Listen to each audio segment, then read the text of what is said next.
Dans les profondeurs les plus sombres de la mer, un homme respire encore. Un homme avalé tout entier par un poisson gigantesque, et pourtant vivant.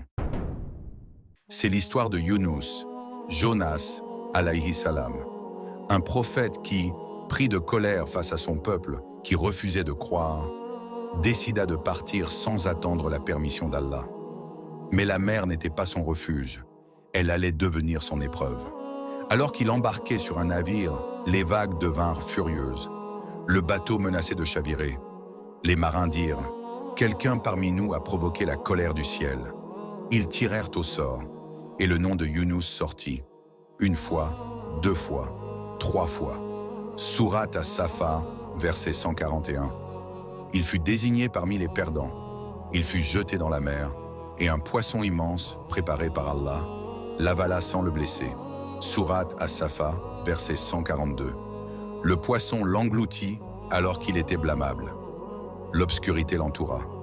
L'obscurité de la mer, du ventre du poisson et de la nuit. Et là, seul, sans lumière, sans espoir humain, Yunus comprit. Il tomba en prosternation dans le ventre du monstre. Et il prononça ces mots que les anges répétèrent jusqu'aux cieux.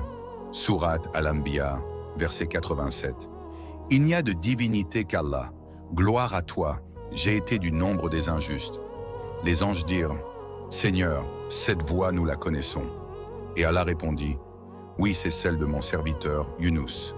Alors, par sa miséricorde, Allah ordonna au poisson de le recracher sur le rivage. Sourate as-Safa, verset 145. Nous le jetâmes sur une terre nue, malade.